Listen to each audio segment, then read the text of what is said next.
Welcome to the Dirt on Backyard Composting. This is a home composting workshop primarily for residents of Addison County, Vermont, but how to compost applies everywhere. My name is Ollie. I'm the Eco AmeriCorps member for the Solid Waste District in Addison County. And my name is Jessie Ruth Corkins, and I'm the Public Outreach Coordinator. So today we're going to cover why you should keep food scraps out of the trash, what compost really is, different systems and ingredients to use in a compost pile, how to manage a compost pile and troubleshoot if any issues come up, how to harvest and use your compost, and then other options you have if you decide that composting at home isn't for you. So we're going to start with why to separate food scraps from the trash in the first place. And we know that about a quarter of Vermont's trash is made up of organic materials like food scraps. And when those go to a landfill and decompose anaerobically without air, they generate methane, which is a greenhouse gas that's even more potent as a heat trapping gas than carbon dioxide. So it's very important that we keep as much organic matter as we can out of the landfill. And in part, that is why Vermont passed the Universal Recycling Law. Back in 2012, it was passed unanimously. And one of the things that that law does is ban food scraps from the landfill. And it's been happening in phases already. Businesses and institutions that generate a certain amount of food waste are required to keep it out of the landfill. And starting this July 1st, 2020, all food scraps in Vermont will be banned from the landfill. And so that is, of course, to save space and emissions from the landfill. And the other reason is that food scraps are organic materials, there are nutrients, there's things that we can recycle locally. We can think of them as a resource that we can use to grow healthy soil in our yards and our gardens and for growing healthy food. And then on a personal level, you could potentially save money if you're bringing your food scraps to a town drop-off or even getting your trash picked up at the curb. You could potentially have less trash and less stinky trash if you keep your food scraps out of there, because what's really smelling in your garbage is just your food scraps. So once you separate those, you'll have a much nicer trash stream. So composting is managing the natural process of decomposition. Something that we like to say is compost happens. Things in nature, if they were alive and they die, they will decompose eventually, no matter what we humans do.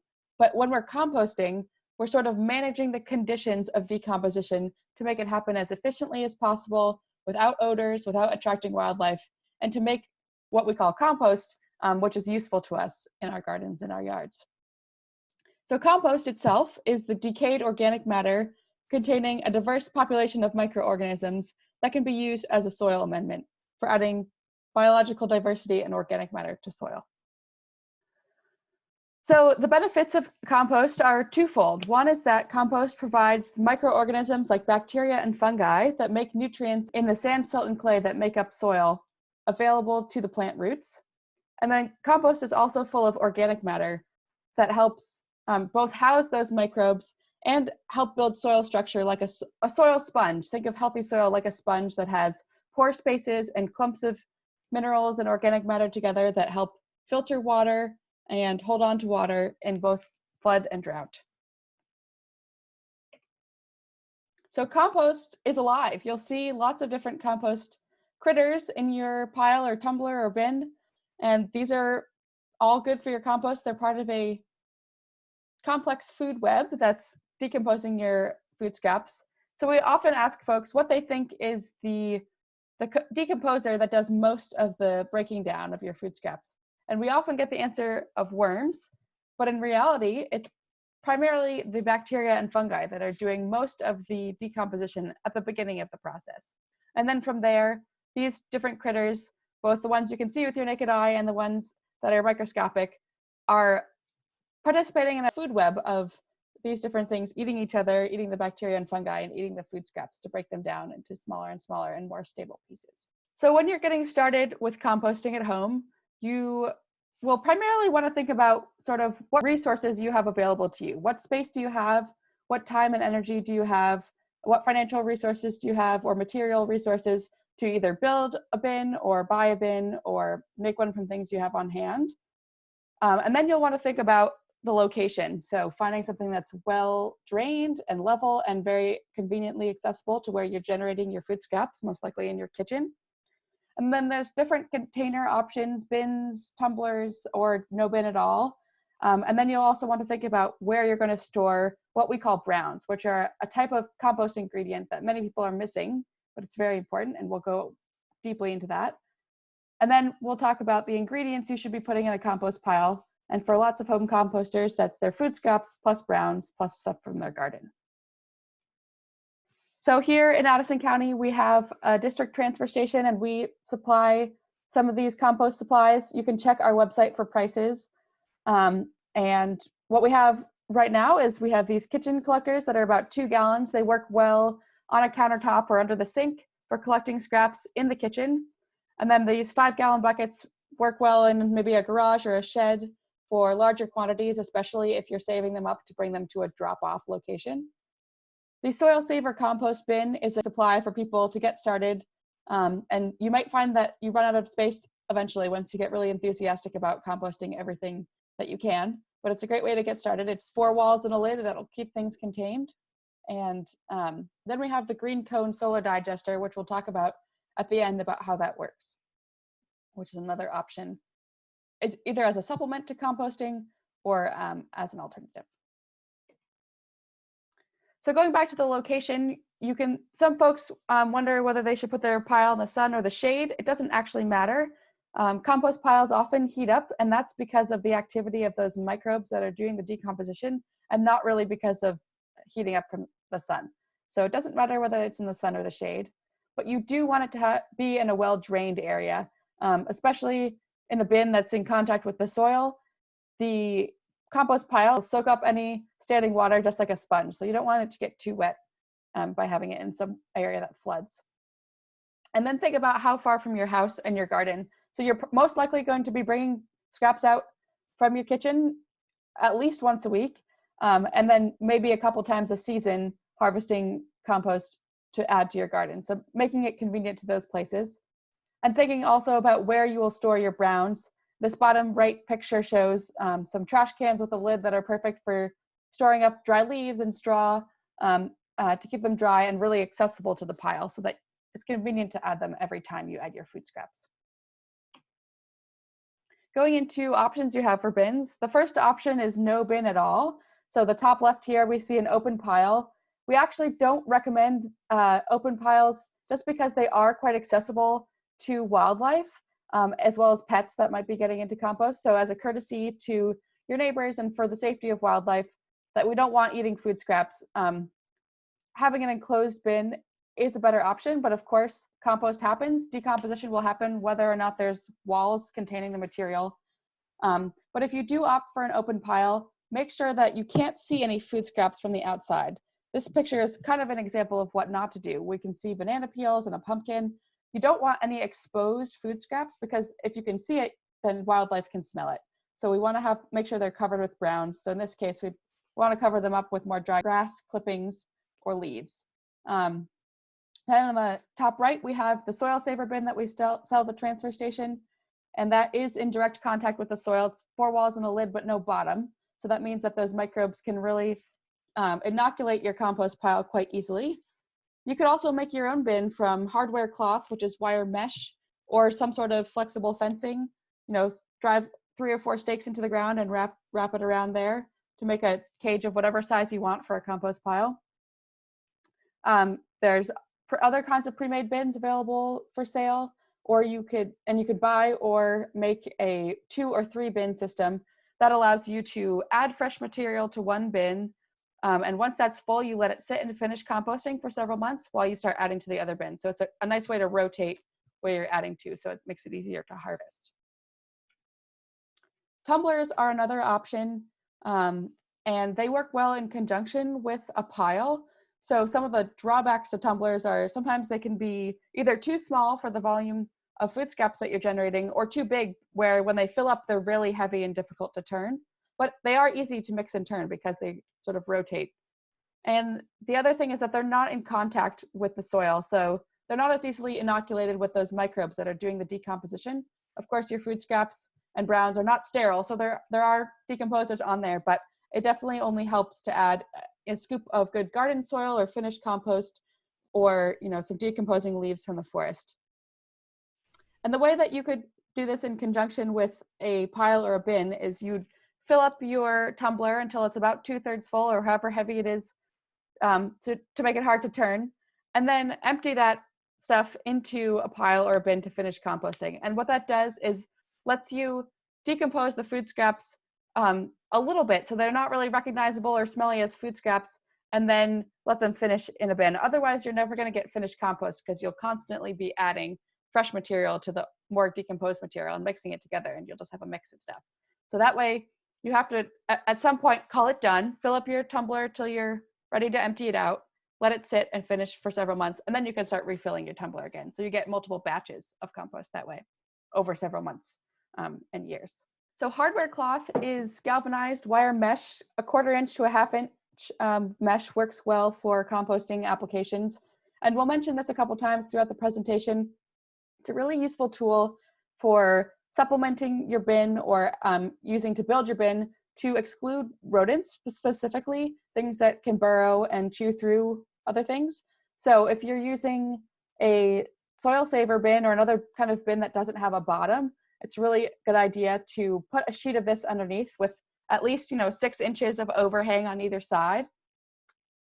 And that keeps things from burrowing from underneath. You could also, like this diagram shows on the right, cut out a chunk of the sod, put the hardware cloth right in there, and then pile some soil on top while you plop your soil saver on top. But just putting it on top of the soil surface works fine as well. And then if you're making your own bin from wood or something, pallets, you can staple or nail the hardware cloth on there to help, it allows air through and it allows microbes through, but it's not going to let mice and things through. So now we're into the ingredients of a compost pile. There's 2 main categories when we're talking about compost ingredients, and that's because the microbes in your compost pile need both nitrogen and carbon as a food source. And some things are more rich in nitrogen while others are more rich in carbon. So the things that are rich in nitrogen, we call greens, and those are our food scraps, anything that's fresh and green, like fresh green grass clippings, clippings from the garden, or weeds without any seeds that are green, fresh leaves, those are considered greens because those are still rich in nitrogen. Once they dry out, they get into the browns category, which we'll talk about. Then also tea, coffee grounds, and filters, those are in the greens category. Bread, pasta, grains, eggshells, those are all fine food scraps to put in your compost pile, and you consider those as rich in nitrogen. And then browns are more dead and dry plant material. So dry leaves that have fallen off the tree, straw and hay, small sticks, wood chips, wood shavings, newspaper, cardboard. If it was alive, it can be composted. So dry and dead plant material of all different types works well as browns. So browns are really important because not having enough browns in your compost pile stinks. Your microbes are not going to have enough carbon to eat, and they're not going to have enough air in the pile, and then things will go anaerobic. So decomposition without air makes sort of smelly gases that really are off-putting for the composter. So make sure you have enough browns, and we'll talk in a couple slides about how much is enough to have a good recipe. But we also talk about the diversity of browns. Having different types means that the carbon sources will be available to the different decomposers at different times in the decomposition process. And then different shapes, sizes, and textures will help add airspace and structure for those microbes to breathe and move around. So think about where in your community you have access to things like dry leaves or egg cartons or straw or hay, newspaper, shredded cardboard. So the more options you have for browns, the better. And also think about seasonality and when you can store up things to use throughout the year. And then the caveat about paper is that you don't want to use just paper as your source of browns because the texture is so fine that it'll get sort of glommed up like paper mache, and there's not enough structure to it to give the pile the air spaces it needs. So if you're using paper, combine it with something like sticks or wood shavings or some stocky stuff from the garden. So the diversity is key here. And then also things like dry leaves are awesome browns, but they can tend to pancake together, especially things like maple leaves, flat deciduous leaves. So if you're able to crunch them up either by hand or by running them over with a lawnmower, or some people even go as far as to take a trash can, empty some leaves into it, and put a weed whacker in there like an immersion blender to chop them up. So anything you can do to break up the leaves will really help increase the surface area for the decomposition and keep them from compacting together. Same for paper and cardboard. You don't want those layers to stick together. So these are the main things you want to keep out of a home compost pile. And it's not that they won't eventually break down. Like we said, compost happens, so they will eventually break down. But while they're doing that, they smell really good to wildlife, and they take a long time to break down because of all the protein and fat. So do keep out meat, bones, fish, and most dairy from your compost pile. Small amount of dairy is okay, but the less the better. And we will talk about what other options you have for that. And another reason to keep these guys out of your compost pile is that a home compost pile doesn't heat up like a commercial compost pile does. And so you're not guaranteed to kill any pathogens that are on these different materials. So here in Vermont, there is an exception for home composters when it comes to meat and bones. Even after July 1st, 2020, when the food scrap ban goes into effect, if you compost at home, you're still allowed to throw away meat and bones. So don't worry about composting those things. You can throw them away. There are other options for what you can do with them, but the key is to keep them out of your compost pile so you don't create issues with wildlife. So here's what you can do with your meat, bones, fish, and dairy if you're so moved. You can bring them to a town drop-off. All of the town drop-offs in Addison County take food scraps, as well as all the transfer stations in Vermont. And they likely will charge a fee for that. Some curbside haulers are accepting food scraps, so you can get in touch with your hauler if you have one to ask if they offer that service. There originally in the law had been a requirement that haulers pick up food scraps from residences. That's no longer the case, with the exception of apartment buildings with 4 or more units and commercial and non-residential entities. So basically, households are not being guaranteed to be serviced with curbside collection of food scraps. Then the Middlebury transfer station, the district transfer station, accepts food scraps from residents year-round, 6 days a week for free. And then the green cone solar digester that we'll talk about at the end is another option for managing food scraps, and that one you can use at home. And one tip that lots of folks find useful is to store their meat scraps and any bones in the freezer until they're ready to bring them to a drop-off location or have them picked up or put them in their green cone so that they don't get smelly. Ollie, can you clarify for me, if I choose not to home compost and instead decide to bring my food scraps to the town drop-off, can I put my meat and bones in the trash, or do I need to bring everything? Yeah, so if you decide not to compost at home, you will be required to manage all of your food scraps, including meat and bones, in one of these ways. So either bringing them to the drop-off, getting a hauler, or bringing them to the transfer station or in a green cone. So the exception for meat and bones does not apply if you choose not to compost at home. And all of these 4 options can handle all food scraps, including meat and bones, but also veggie scraps, breads, all that stuff. Other things you probably want to keep out of your compost, especially if you're a gardener, are any diseased plants that come out of your garden so that you don't spread those diseases when you spread the compost. Again, your cool compost pile at home is not guaranteed to kill any pathogens, plant pathogens or human pathogens. So you just want to keep these out as a best practice. Also, any invasive plants or weeds that have gone to seed, because you don't want to spread those when you spread the compost again. And the high temperatures of commercial composting do kill seeds and rhizomes and things, but they won't decompose necessarily in your home compost pile. And then another one is snake worms, and these are an invasive type of worm that move quite vigorously like a snake. They don't inch along, they wriggle and jump when you touch them, so they're quite easy to identify if you see them. And they are sort of voracious eaters of organic matter and really can do damage in forests especially. So if you see these in a leaf pile or in your compost pile, just don't move it, don't add it to your garden, and don't put it in a forest. Like any other invasive species, we want to slow the spread by keeping them where they are and not moving them. So building your pile, you can start by laying down your hardware cloth as a barrier to wildlife. And then start with a layer of coarse brown. So something like sticks or stalks from your garden, sort of crisscrossed to have some air spaces. So once those layers start compacting down on top, there's still a way for air to get into the pile, because those microbes and the decomposers need to breathe just like we do.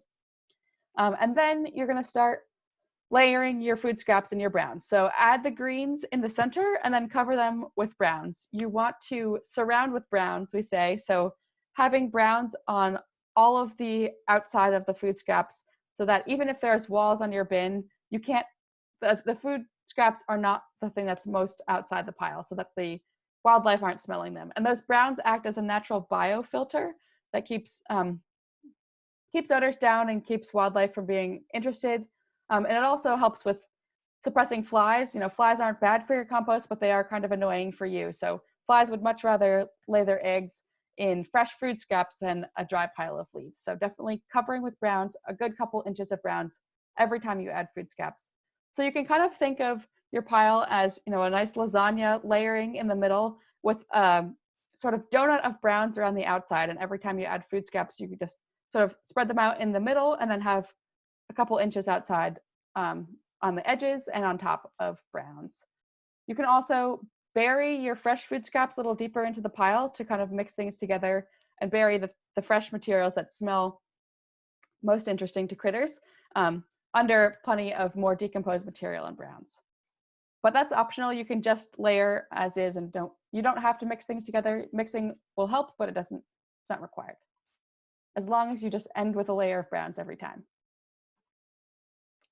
So this is our main takeaway slide. We really want you to remember this. If you leave with nothing else, burn this slide into your brain. This is the ideal recipe that you're aiming for. You want 1 part greens to 3 parts brown, and that's by volume. So for every bucket of food scraps you add about 2 to 3 times that amount of browns. So it doesn't have to be just leaves, but it could, you know, a mix of the things that you have on hand, maybe a bucket of leaves, bucket of wood shavings, and some shredded paper. And you can adjust this as necessary if over time you feel like it's too much or too little, because you'll get a sense of how it's breaking down and what's left in your finished compost. But this is a really important rule of thumb recipe to start with, because this is the ratio that gives those microbes the sort of balanced diet of carbon and nitrogen that they need. So I've mentioned commercial composting a couple times, and when we say that, we mean hot composting, which is pretty large scale, large piles of compost with a really balanced recipe of carbon to nitrogen and the right air and moisture ratios get really hot. They heat up to over 131 degrees Fahrenheit, and the decomposition process happens fairly quickly, over a matter of weeks and months.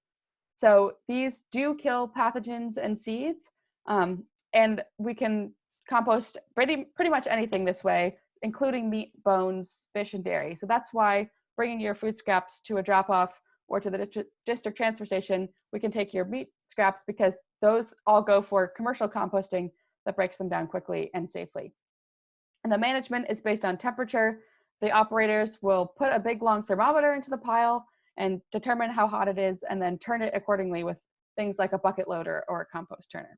So a lot of work, a lot of management, and people are available to do this for you if you decide not to do composting at home. But we just want to differentiate what's happening with hot composting from what's happening with cool composting, which is more likely what's happening in your backyard.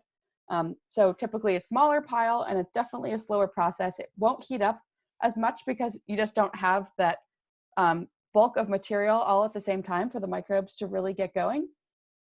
So it does take 9 to 12 months or more to get finished compost, but there's no need to measure the temperature. You don't have to turn it if you don't want to. Of course, you can always turn it to mix things together. But the important thing to know is that weed seeds and pathogens are likely to remain in your compost pile. So thinking about where you're spreading it and what you're putting in, knowing that there's the potential for those to remain. So managing your pile, you're going to want to consider not just the food and the ingredients that you're giving to your microbes, but also the air and moisture. So they need air and water just like we do, but not too much or too little. So turning or mixing the pile occasionally can help break up any parts that are compacted where the air can't get in, and help those microbes breathe a little bit more. And one of the easiest ways to do that is if you have a 2-bin system or a soil saver, just using a pitchfork or a shovel to move the material from one pile to another, or especially with the soil saver and other bins that don't have a bottom, you can lift off the bin and set it right next to it, and then use a pitchfork or shovel to move the material from the pile that you just removed the bin from into the bin. And that will mix the top becomes the bottom, the middle gets mixed up, and the bottom becomes the top. So that's a great way to get more air in there. Mixing and turning also can help discourage wildlife by breaking things down more quickly and homogenizing it. But really the more important things for discouraging wildlife are keeping out meat and bones, having plenty of browns, and using things like hardware cloth to make it harder for them to access it. And when it comes to moisture, you don't have to worry too much about this, but if you do have a rainy week coming up and you don't have a lid on your bin, maybe you throw a tarp over it. You can control the moisture a little bit by controlling the rain that accesses the pile. And the ideal amount of moisture is about as moist as a wrung out sponge. So either with or without a glove, you can stick your hand into the pile, grab a handful of material and squeeze it in your fist. And if moisture dribbles down through your fingers, that's too wet. If it just sort of glistens between your fingers and when you open your palm, it sort of mostly stays together, that's a perfect amount of moisture. And if nothing comes through your fingers and you open your palm and it crumbles, that's a little bit too dry. So if it's too dry, you could add more food scraps or even water. More likely, especially here in Vermont, your pile might be too wet. So what you can do there is turn it and mix it to get more air in there to help it dry out, add more browns, or decrease the amount of food scraps you're adding, and definitely cover it if it's going to be raining. But compost happens. No matter what you do, eventually it will break down. So things tend to even out over the season. So if you want no effort involved, that's okay too. Going back to some general wildlife safety, of course, is always keeping out those meat, bones, fish, fats, grease, oil, things like that, and large amounts of dairy, and then mixing in and covering with plenty of browns. Hardware cloth, like we mentioned, works really well, especially on the bottom of the pile or bin. And burying fresh materials in the pile helps sort of mask the odors of the decomposition of the fresh stuff. Turning and mixing the pile regularly helps. And if you're really concerned about wildlife, you can start materials in a tumbler and then transfer them to a bin once they're no longer recognizable as food scraps. And to get really fancy, you could add an electric fence around your compost pile if you were in bear country and you felt more concerned. Yep, I think we do actually have a slide on that, which brings us to bears. So especially during March through December, take down your bird feeders. Bears have an excellent sense of smell. They can smell things from 1 to 2 miles away. So they're really not attracted to backyards because of compost piles. They're coming because there's trash that's not secured or there are bird feeders. So securing your trash and taking down bird feeders, that goes for you and your neighbors, people around you. It's your first line of defense against bears. More likely a bear is going to be interested by something else, and then once it's already in the neighborhood, going to start sniffing around other things that smell interesting, like compost piles. So if you do have a bear issue, you can put a rag soaked in ammonia next to the pile and sort of re-soak that every week or two to keep it fresh. It's a very strong, repulsive smell for a bear that they're not going to want to be nearby. If a bear does come into your yard, don't give it a positive, easy experience. Give it make some noise, bang some pots and pans together, clap your hands or yell to scare it away and have it associate your backyard with somewhere it's not safe to be. You can also stop composting until the bear leaves the area, especially in the spring when they become more active, but there aren't other food sources readily available yet. And you can, of course, bring those food scraps to a drop-off location or to the transfer station, or keep them in the freezer for a while. Last resort, you can use an electric fence. That's a bit more of an investment, but they work well for things like beehives. So you could always wrap and chickens, so you can do that.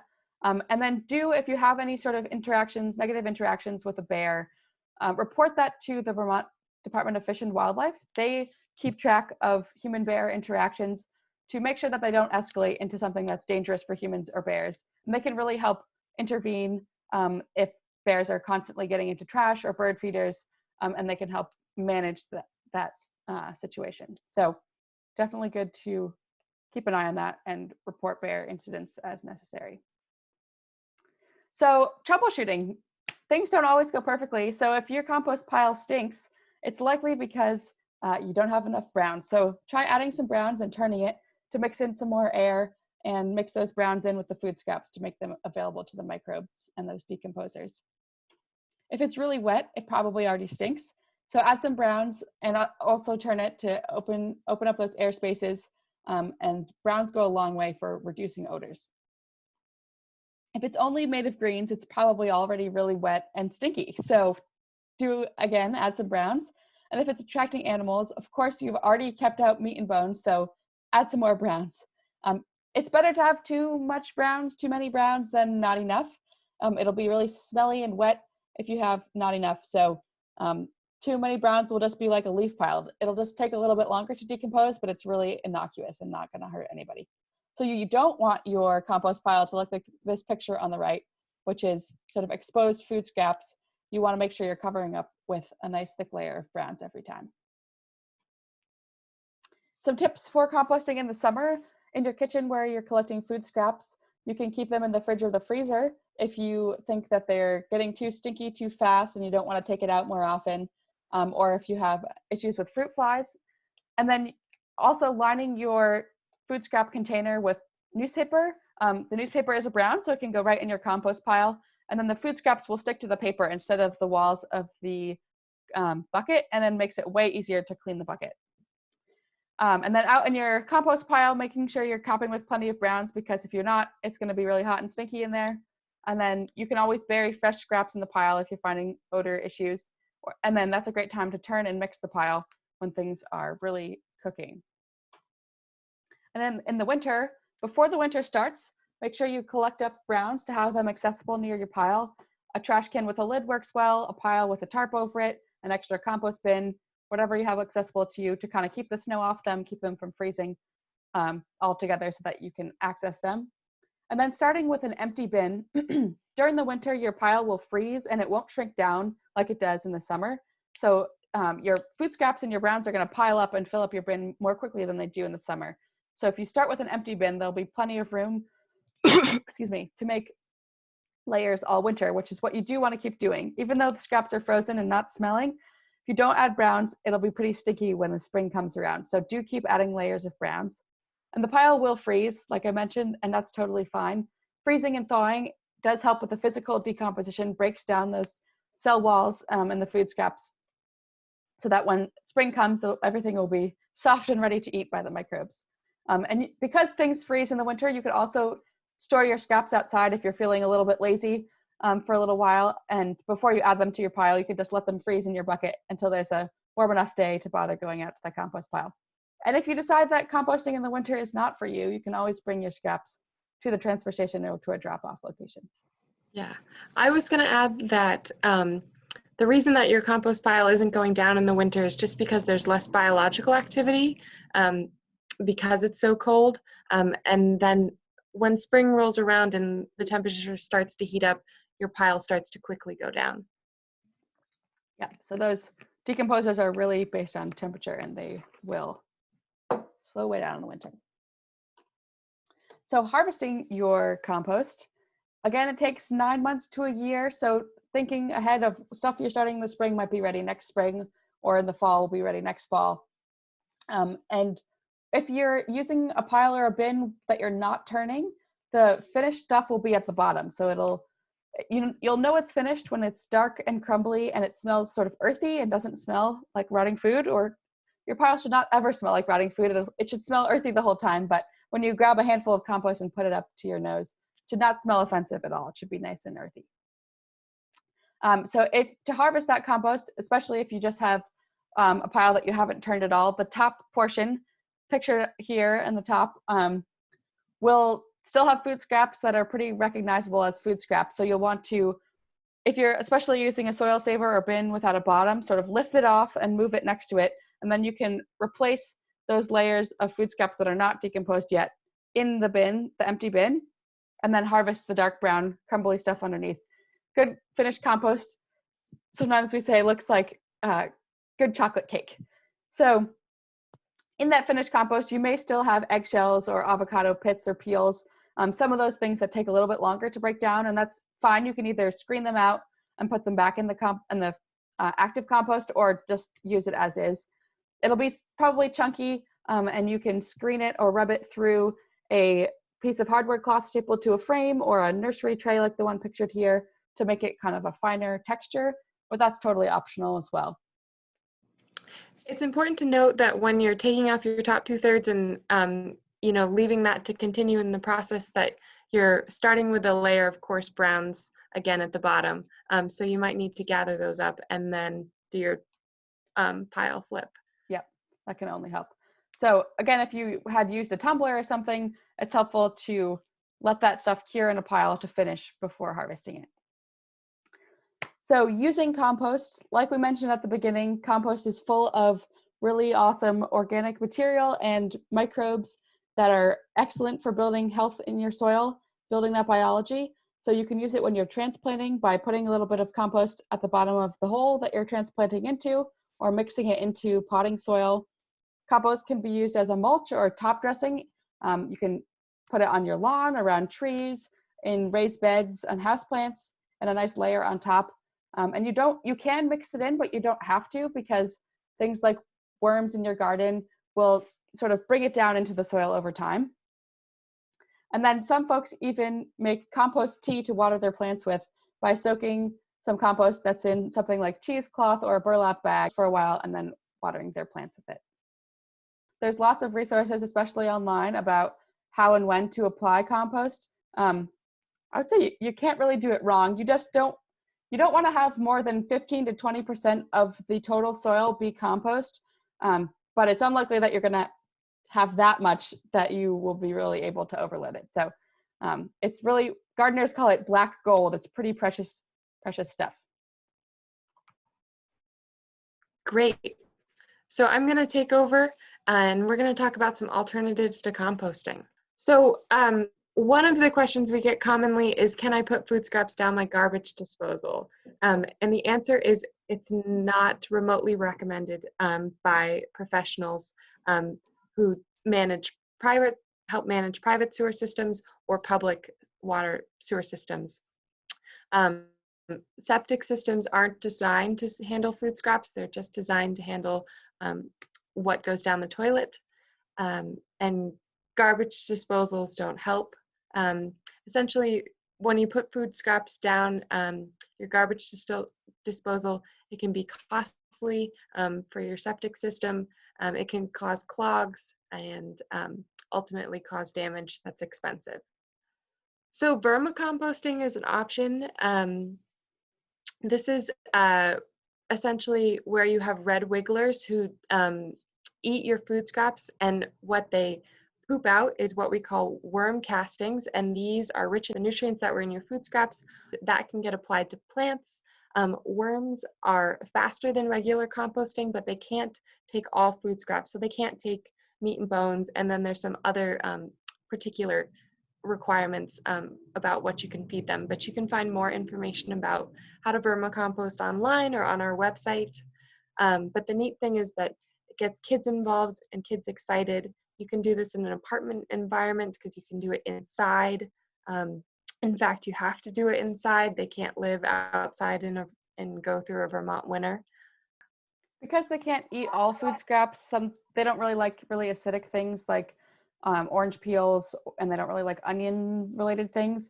So they're not really going to be able to handle all of your food scraps. So they're a good supplement to an outdoor compost pile or a drop-off option if you have that. So this is a common question. What is a green cone solar digester? First off, it doesn't produce compost, so it's not a composter. Essentially, you're going to add your food scraps to it. It can handle all food scraps, so meat and bones. If you're kind of deterred by composting because you can't handle your meat and bones through composting, this is a great option. Sometimes supplement to a compost pile. Sometimes people use it in place of composting. Again, it can take meat, dairy, fish, bones, but also grains, veggie scraps, fruit, coffee, etc. What's going to happen is that There's a basket that you can't see that's below the ground, and you're going to add food, but only so much food, because these are really built for a family of 4 or less. And the nutrients from your food are going to slowly leach out into the soil around the green cone over time. They can handle pet waste, but if you're going to use them to handle specifically dog poop, you don't want to be using any bags, throwing any bags in there, and B, you don't want this located in your garden, because it can't guarantee to heat up enough to kill the pathogens that are associated with pet waste. So if you decide to come to the Middlebury transfer station and buy one of these, after doing some more research, they will come with an instruction manual and some accelerator to kind of inoculate the green cone and get it going, because it also does rely on bacteria and other biological activity that you can't see. Yeah, you don't add browns to a green cone because it's not a composter, it's a digester. So you're not making compost per se. And the other thing is it needs to be in full sun for at least half the day. It is a solar digester. And it also needs good drainage. So here in Addison County, if you have clay soil, it's really important when you dig the hole for the basket to make sure there's enough room to amend the soil if you need to with some sand or gravel to help with drainage. Because if you don't have good drainage, it will just fill up with water, and that won't work at all. And finally, the maintenance involved is to essentially move this every couple years, because eventually you'll have stuff that just can't degrade any farther. Yep. And so once the material starts building up to the level of the soil, you'll know that it's time to move it or to add less material at a time. So another option, if you decide that composting and managing your food scraps in your backyard isn't for you, you can have a curbside hauler or use your town drop-off. These are other options. So if you have a hauler that's willing to pick up food scraps, again, they are not required to go residence by residence and offer the service, but some do. And then some will be servicing apartment buildings where there's 4 or more units. These haulers, just like your town drop-off, are going to be able to take all food scraps. So again, that's fruit and veggies, bread, grain, pasta, eggs and eggshells, coffee grounds and filters, tea bags, meat bones, seafood, cheese and dairy, soups, sauces, oils, and fats.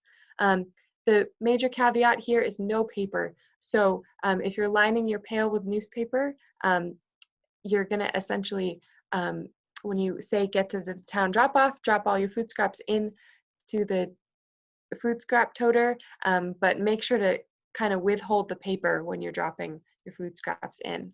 And then also no compostable bags are allowed in either of these systems. So that brings us to what to keep out of your curbside or drop-off if you're collecting food scraps to bring to either of those places. Produce stickers are a big one.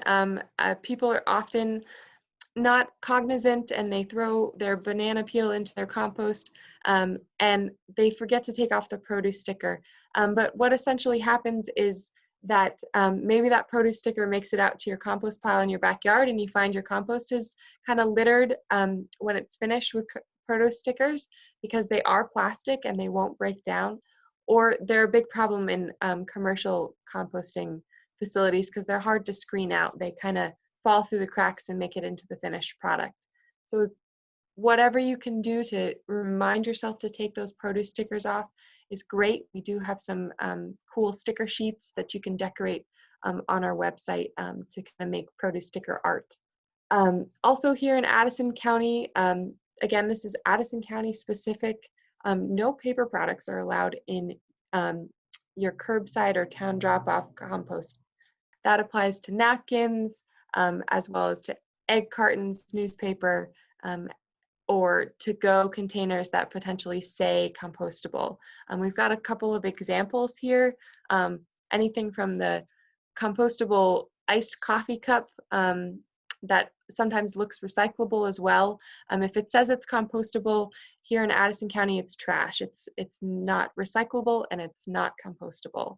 Same is true about coffee cups. They are a lined paper meant to hold a beverage, so they can't go in our recycling for that reason, and they can't go in our compost because our commercial partner doesn't want them. And finally, no human or pet waste. We often have people asking if kitty litter can go in, but you need to keep these things out because of the vectors and pathogens associated with them. Right, so just to confirm and clarify, no compostable products of any type, even if it's a compostable plastic thing that says it's compostable on it. They may be compostable in some places, but it's still up to each individual composting facility what they're willing to accept. And here in Addison County, our commercial composter wants only food scraps. That's the end of our presentation. If you have questions, we encourage you to get in touch with us. We love sharing composting tips and helping you troubleshoot. So you can email us or call us or visit our website. We have more composting resources on there that we will show you in a moment. And our website is addisoncountyrecycles.org. So this is our homepage. And if you go to the Food Scraps and Composting tab, lots of resources here. A little bit more background about Act 148, the universal recycling law that bans food scraps and recyclables from the landfill, how to reduce food waste, options for donating food. You could even feed chickens and pigs food scraps with some exceptions, so more information there. Some more information about what food scraps are accepted for collection and drop off. And then home composting brings us to Home Composting 101 is all about this information that you got in the presentation, but it's a good reference to go back to. People can sign up for compost workshops here. Then more information about the green cone solar digester, detailed instructions about composting with worms and how to build your own worm bin if you'd like. And we do take leaf and yard debris also at the transfer station, but it's something that you can put in your compost as well. And then information about the food scrap containers as well as recycling bins that we have available. If I wanted to find printable produce sticker art on our website, where could I go to find that? Yeah, so right now that's housed over on this food scrap collection page. And this summer we're offering a raffle drawing, but that may change in the future. So check back on our website. And here at the bottom, you can print out a fun little thing to stick on your fridge. You can even just put a blank piece of paper on your refrigerator, peel off those stickers and stick them on to keep them out of the compost.